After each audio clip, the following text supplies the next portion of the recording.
let's get into it. Gen Z's work ethic, what boomers don't get. Oh boy. If you had all the money you ever needed, would you still work? Definitely not. Their loyalty Crazy. spans are very, very short. I've been laid off multiple times. If I had all the money I ever needed, I think I'd still want to work. I think I'd still want to. Because it just gives you something to do.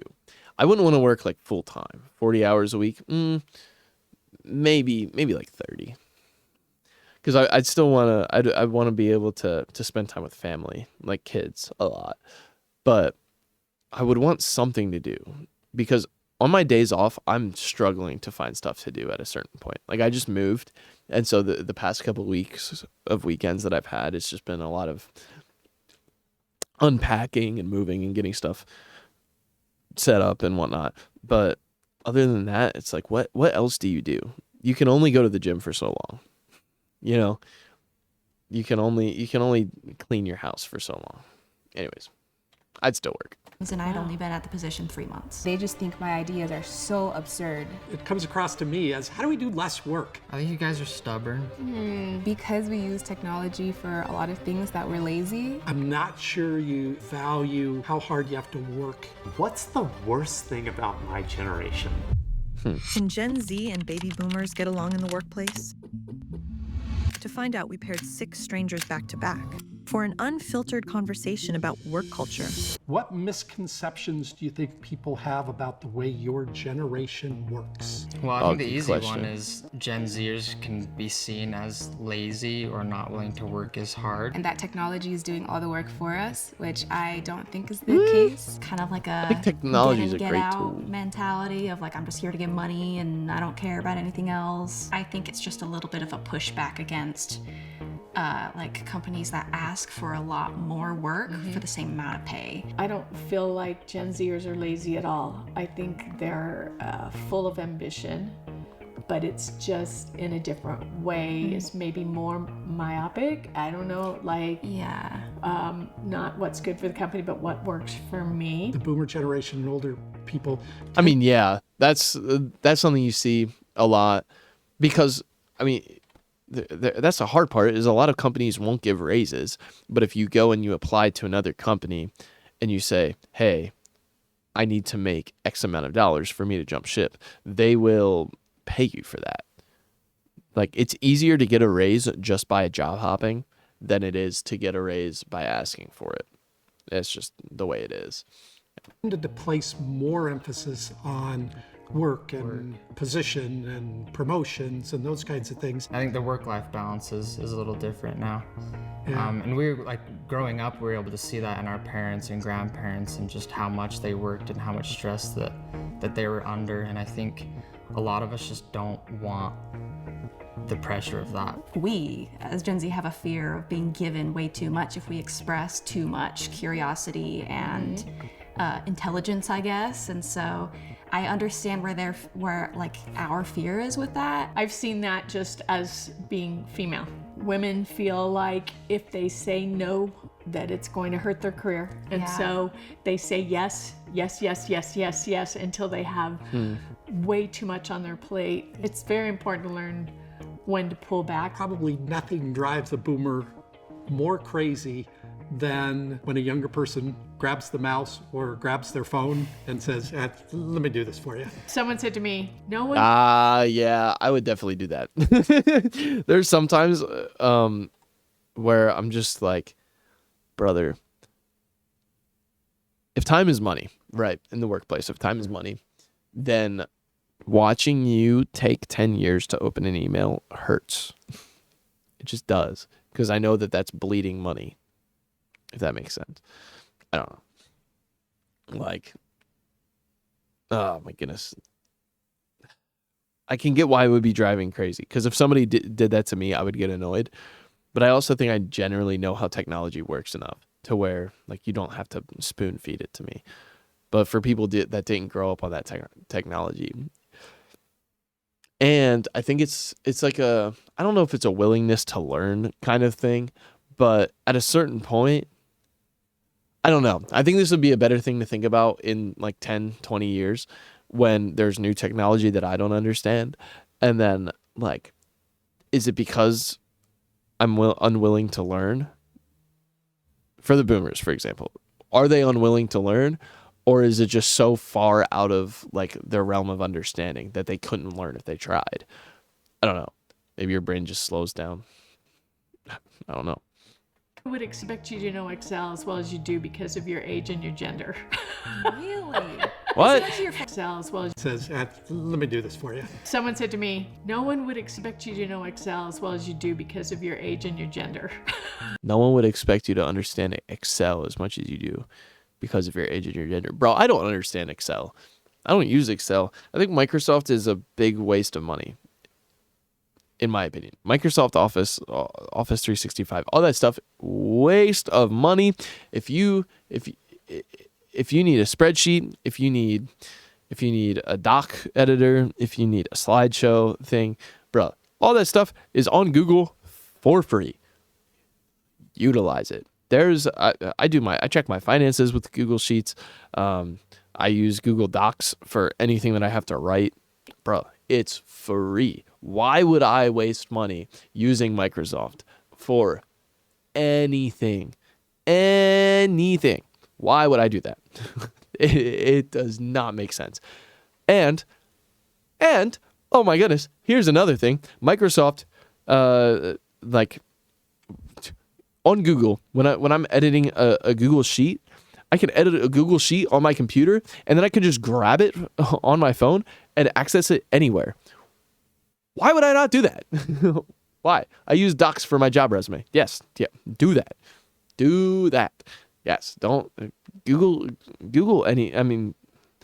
Microsoft anything just seems like a waste of money to me. Yeah. Like if schools would just, I don't know, does your school offer you Microsoft Office 365? That's what my school did. We had like a login for Microsoft, and we were able to use it. But it was like, why? Why would I do that? It was kind of it was frustrating because I could only use it on the computer that was logged into my school stuff. And I could log into my school stuff on my personal computer, but like when I graduated high school, anything that I had on Microsoft Word was useless because my subscription was gone because I was out of it. Anyways, use Google for stuff. It's free. Really? They said that to your face? Yeah, but it was just in fun. Bro, this girl's necklace is driving me crazy.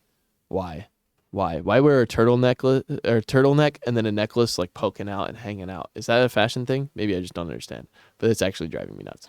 Gen Zers might not see that baby boomers do want to move forward with technology. We should probably be a little more patient and understanding, like you said. Like, we grew up with this technology, and you guys, like, it came in the middle of your lives, and you've had to like adapt to it. Do you believe loyalty exists in the corporate world? Maybe less so. Nope, not at all.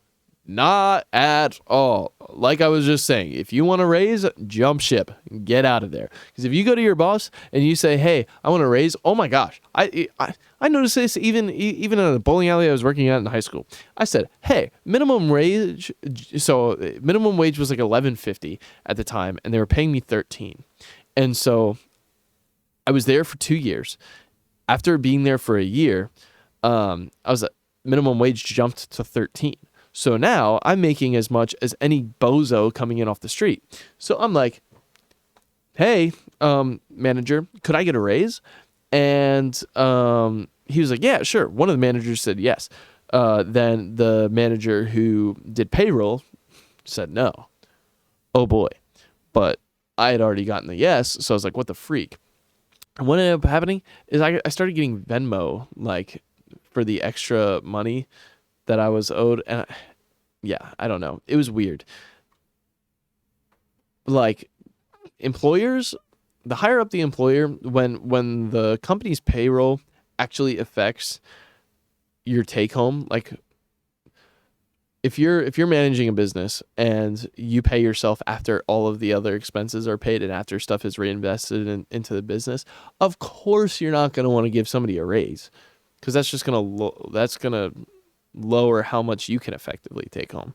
So Yeah, no. Loyalty is not. In this day and age, nowadays, it very much feels like this corporate greed. I've never felt like I needed to be loyal to a company for any reason. Being loyal to a company can get you to places to an extent, like climbing up the corporate ladder or making connections or keeping the connections you've had for a really long time. I wouldn't sacrifice. Yeah, that's the thing. Connections with people matter too. So that was why I didn't leave when the raise thing was being weird. Because now, if that bowling alley's in Delaware, now if I ever want to go back there and like, I always thinking about this, like worst case scenario, if I ever needed to restart my life, like I know those people and I know that I would get a job there in a heartbeat, like even full time. Like they had talked about management positions when I was there.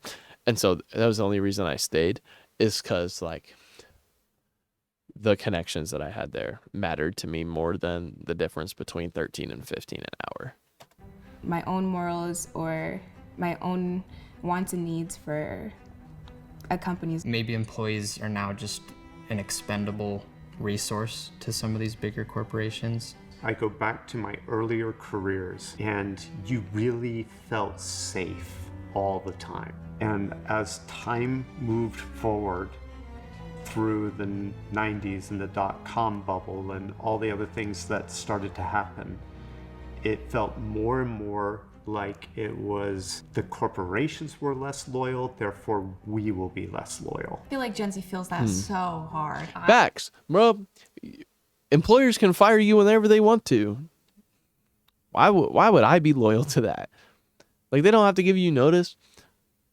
That's the thing, is if I'm leaving a place and I'm leaving on good terms and I'm just leaving because I'm moving or moving forward in life to a different stage of life, then I'll give 2 weeks.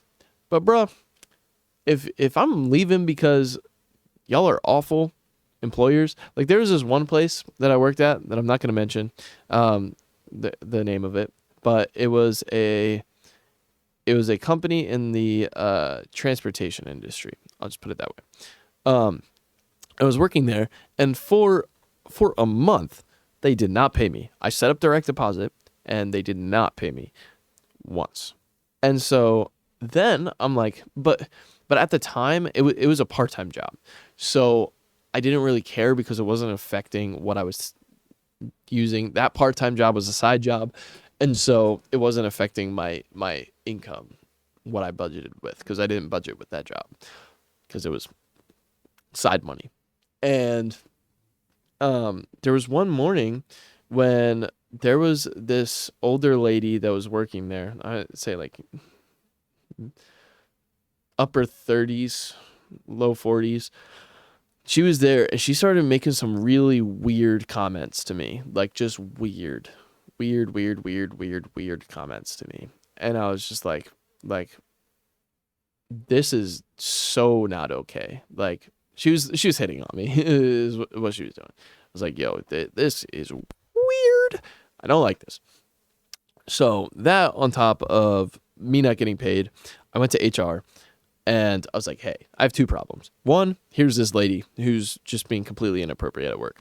2, y'all haven't paid me and I've been here for a month. What the heck? And they were like, well, let's look at your pay. It's like, okay, well, that's one of the problems. So they're like, okay, you're right. We haven't paid you. Here's a check. We'll write you a check for what you're owed. Cool. Awesome. Which wasn't a lot of money. It was nice. I appreciated getting paid, for working. But then they were like, this was crazy. They were like, the HR person to talk to about this is busy right now. Talk to him when you come back next time. I was like, what the heck? It's like, no, they can be not busy. Like, this is important and it matters. And it matters because I feel uncomfortable to come back to work, because the way that she was hitting on me got physical in certain ways. And so I was just not comfortable coming back to work. And so I was like, where is this person? They need to not be busy right now. And they're like, you can file a complaint next time you are scheduled to work. I was like, well, I guess I'm never filing a complaint because I quit. And yeah, why would I stay there and give them 2 weeks notice and that kind of thing? Like, if you're in a situation like that at a job, there's no point in giving 2 weeks, bro. Just go, because they can fire you whenever they want. But times, and I'd only been at the position 3 months. It's that Gen Z worry of being exploited or cut off with no notice that it's like, I don't want to put my everything into it. I have felt in the past when I've had to give a name and have someone laid off that I've been disloyal to that person. Yeah.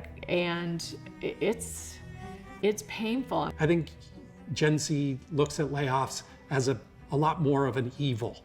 You know, why can't that company be loyal to these employees? And I think boomers look at layoffs as, we've got a business to run. If if we're not solvent, if we don't get our expenses under control, we're not going to be around to allow anybody to have any jobs. Job security is a hard and scary thing that a lot of people go through. Your job can now be taken over by AI. There is just no guarantee that to a point. That's why I think if you want to start a business or you want to get into any sort of thing, trades are going to be so much more valuable now than ever. Like, get into trades if you're interested in it and you think you have the aptitude for it. Get into trades as soon as possible, because a lot of jobs are going to get taken by AI. Like, I can use AI to be my own personal assistant right now and schedule content stuff and do all this other side stuff. And like, they're coming out with agentic AI, which is basically like, I prompt it to do something and I don't even have to give it directions. I could say, hey, I want to start a business and I need an LLC filed and I need a business bank account opened and I need a website and I need all this stuff. Go ahead and do it. And it'll just do it. And that's crazy. So yeah, a lot of the busy work jobs are going to get taken by AI, which means, like, if you can, get into trades, and if not, get into the habit of becoming more valuable, meaning learn more stuff that has to do with the job that you're doing. Yeah. Position is safe. I don't think people even have the opportunity to be loyal to a company if they even wanted to. Do you think your generation has it easier than mine? No. No, we're the ones that, walked uphill 10 miles in the snow to school. I think as Stop. Most overused joke ever. far as a career goes, I think that boomers had it a bit harder than Gen Zs. I think there was more demand on them, on their time. It was so much less flexible. I would argue that the job market Facts. The amount of times, or not the amount of times, the amount of work that you can do this remote work, oh my goodness. There's COVID, one of the positive effects of COVID was being able to get remote work normalized. So, like, people can work from home a lot, and that is unheard of. Like, and also I think work from home is generally less productive, but it does make it more flexible for people to travel more if they can work from home 2 weeks out of a month. Bro, if I could work from home for half a month, I'd be all over the country because I wouldn't be home. I'd be getting paid and I'd be moving around.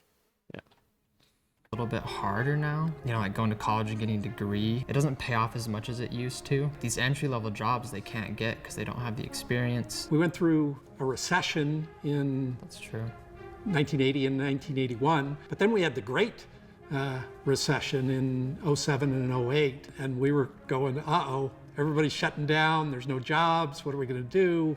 So I think every generation goes through these waves. Right now, I'd agree, the job market's a bit rough. I do think people think that this generation has it easier because of all of the advancements, but I don't think it's easier. There's like this pressure to make 6 figures by 22 and graduate in 4 years, and you have to do all these things while you're young, and I think that we're just always worried about not being. I don't know.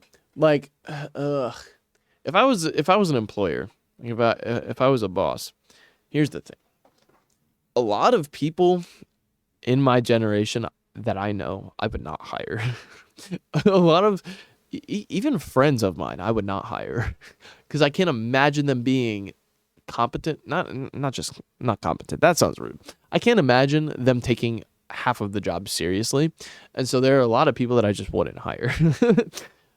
And so, yeah, I think a big thing is becoming more valuable for your employer. And it sounds weird because, like, why should I have to go above and beyond? Why should I have to be an overachiever? Well, if you want a high-paying job, be an overachiever. I'm saying that I do not have a high-paying job. Anyways, these are just my thoughts. Good enough or not be on the right track. Do you think companies owe their employees anything beyond a paycheck?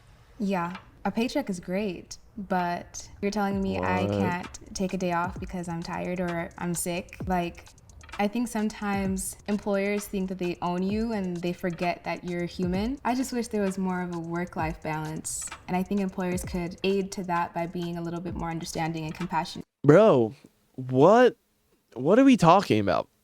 I don't know many jobs that pretty much, well, okay. I guess the question, like, do you think companies owe their employees anything beyond a paycheck? I guess in answer to that question, yes, PTO should be something that people get. Sick time off should be something that people get. But people already get that. What are we fighting for? What's happening? I think people should be able to take paid time off for vacation. That's a revolutionary thought. It's almost like everywhere has that. What? I should be able to not come to work when I'm sick. Really?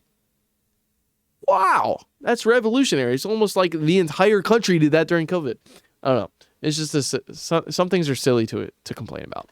I think companies should prioritize and invest in their employees' mental health. I mean, I've heard of studies they've done in Europe where they did like a 4-day work week. And even though they had a whole extra day that they weren't. Bro, on gang though, like, why would I want another day off? In my opinion, this is just me. I'm already paying you. What else do you... Bro, yeah, facts. A 4-day work week, I don't get it. Why? I already struggled to, I was just talking about this. I already struggled to fill my weekend. Why would I want another day? If you already have 2 days off,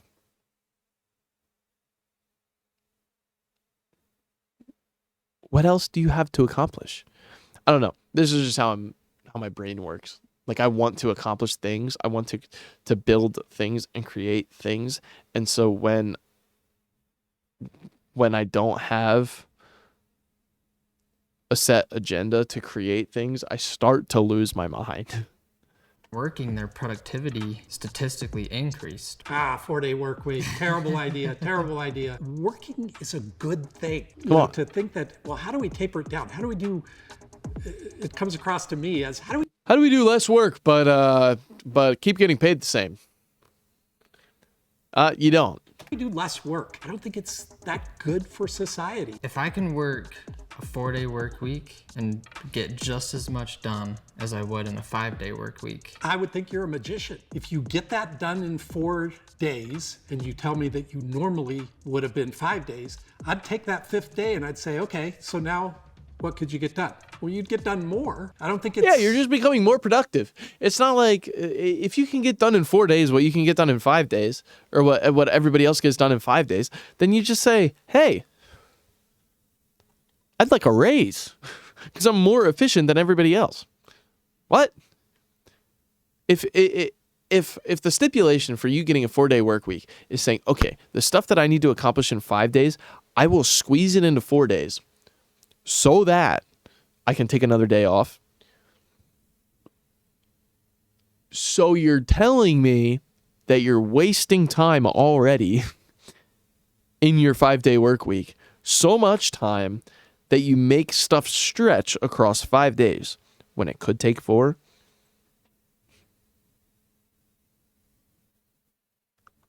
What? To think I could do as much in 4 days as I could do in 5 days. Future employers expect you to get a lot of experience from previous jobs, and if they aren't willing to give you those experiences and Do stuff for free. So serious, go do stuff for free.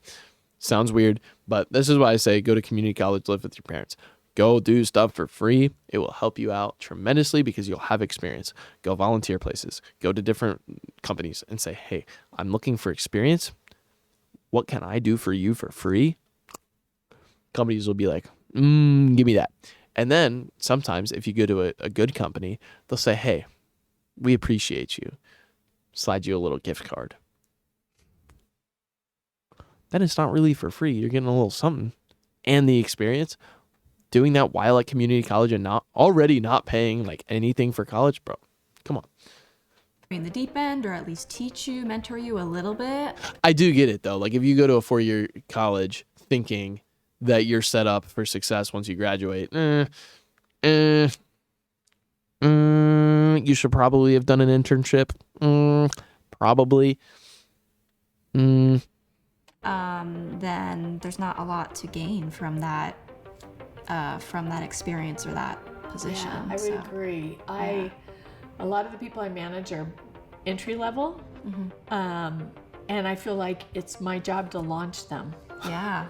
Whatever their career goals are, even if they're outside of what they're currently doing or outside the scope or whatever, I want to help them get there. And I feel like that's what employers really do owe their employees besides the paycheck. So I'm a hard yes that companies owe a lot more. If you look at what motivates employees, money and the paycheck are Bro, I want to work for this guy. really far down on the list.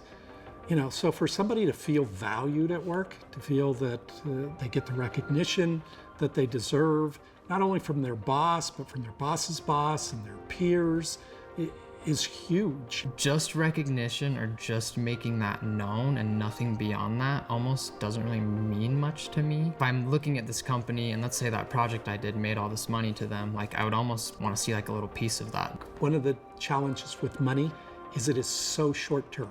So if somebody comes and says, hey, here's $100 for that project that you completed, or $1,000, whatever it is, you're pretty happy, but you're happy for about a week, and then you spent the money and you've kind of forgotten about it. Facts. $100 does not get you as far out of high school as it did in high school.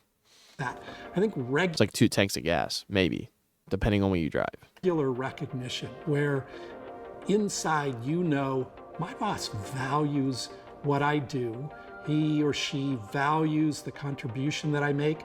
I think that's something that creates a whole lot more loyalty between a company and an employee. Kind of going back to our original question, do we owe those employees something more than a paycheck?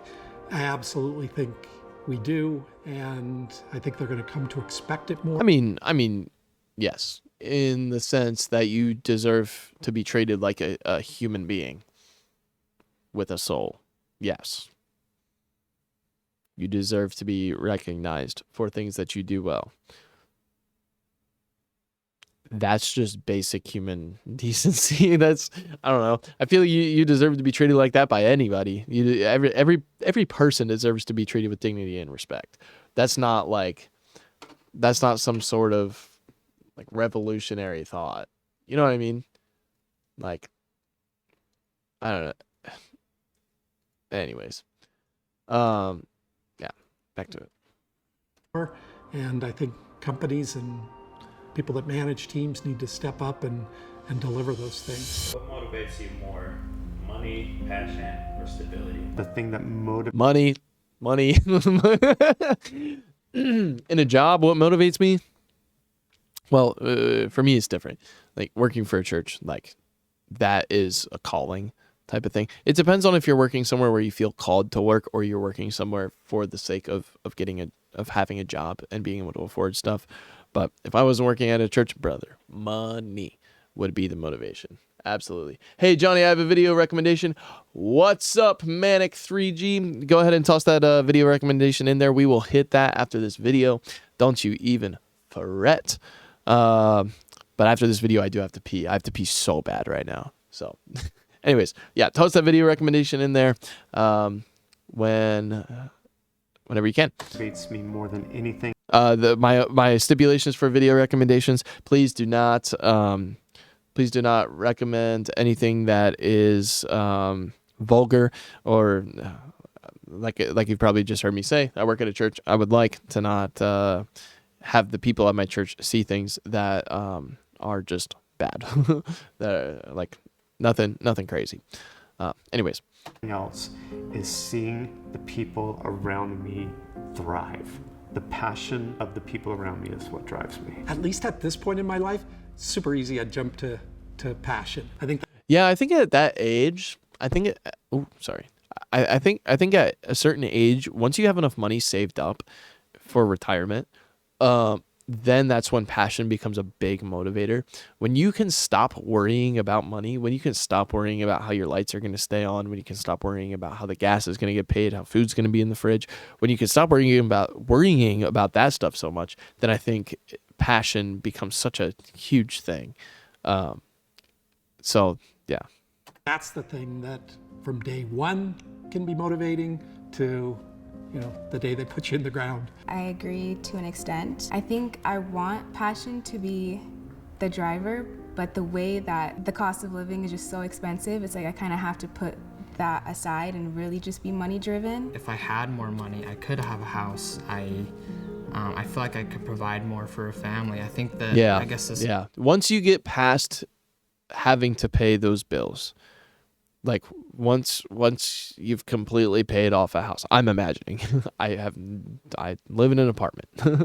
I don't have a house paid off, but like when you can pay off a house, when you can stop worrying about, like, such a goal of mine is to be able to go to the grocery store, swipe the card, or nobody swipes, put the chip in, and not worry about what the total is. Not because I want to just be able to buy an exuberant amount of stuff, but because I want to be able to breathe. You know what I mean? Like sometimes I go to the grocery store, man, and I'm just like, oh, okay, I'm gonna have to cut back some expenses on some other things. I'm gonna have to cut back some more discretionary spending because I just had to spend a lot on groceries. You know what I mean? And that's such a goal, is to be able to get to a point where that's not affecting me as much, It's getting into kind of another topic, but I just think like my value as a man is somewhat tied to the amount of money I have. It just opens a lot of doors that I may not have access to right now. Oh, I like this one. That's sad. Your value as a man is tied to how much money you make. I think, I don't know. I think that is a big problem. Is everybody has intrinsic value. Like everybody's worth something, because whether you believe it or not, you're on this earth for a reason. And like, I believe that that God created you to be here. And so it is sad when people say like, that their value is determined by money. I think values, like your values, your personal values, when I think about my values, are first and foremost being a Christian. But the second thing, as far as like life values, big value that I have is having a family and starting a family. And so how can I start and sustain a family? Through making enough money. The money is the tool to get to my values. So it's not that my value is the money, it's that values that I have are the values that I have are attainable through the tool that is money, if that makes sense. It's a fun question. You ready to rock? I'm scared. No, don't be scared. I got you. In the most unfiltered, uncensored way possible, what's the worst thing about my generation?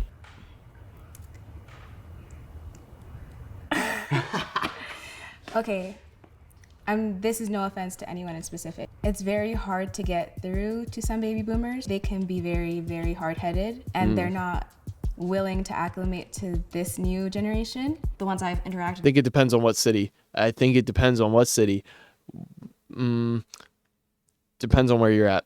I think in a place like New York, it is a lot harder to get through to people than in a place like in the middle of nowhere, Nebraska. Like it really does depend on where you're at. with don't see that Wait, other what's she saying? To this new generation. the ones I've interacted with don't see that other people can work differently, live their life differently, and thrive. They just think my ideas are so absurd. If I had to answer with a criticism, It's just the amount of time in front of a screen, I would say is the worst thing. I'm not sure you value how hard you have to work to get to where you want to get to. My answer isn't to nitpick an element of something that is done differently than the way I do it. It is in the idea that I'm not convinced that the generation and the people that I'm speaking of, and again, same thing with you, I'm speaking in generality, right? Believes that they can do more, believes it's not about that if they can find a way to take a bigger risk, that they could just fly and absolutely change everything because of the way they use technology and because of the things that they do. Just the beginning of that pursuit, even I like this guy. when it goes completely awry and completely wrong, And he's using the word awry in a sentence. What a guy. What a guy. is worth it. He's so So emotional. that you're never second guessing it and you don't leave this life with any regret. Yo, fire. Hey, How's it going? nice to meet you. Nice to meet you. Bro, white Chuck Taylors, W shoes. W shoes. And they're dirtied up. I bought a pair of white Chucks just to dirty them up. You. Okay. Hello. You are not what I imagined at all. Wow, they kind of look alike. Low key, this lady on the left could be this girl's grandma or mom. I don't know how they look. Oh my gosh, more Chuck Taylors. I assume Amazing. that you're comfortable and you should focus on, these deep value things when at your age, this is kind of Maslow's hierarchy. You're looking at, but wait a second, am I going to make enough money to have a viable career? Am I going to be able to buy a house? Can I buy a engagement ring for my girlfriend? Yeah. And I think that, Facts, bro. When you look at getting engaged, little sneak tip, don't buy from a jeweler. Go direct to consumer. Don't go to Zales or any of that nonsense because they're gonna charge you way too much money. Trust me, go to a place that's direct to consumer, so that way you're not paying for their marketing, and you can get rings or a ring for thousands of dollars less than they're worth. Trust. for people that are older, we need to pay attention to that. Cool. Awesome video. Subscribe to Johnny Woodfield on YouTube. Give me a chance to make it right.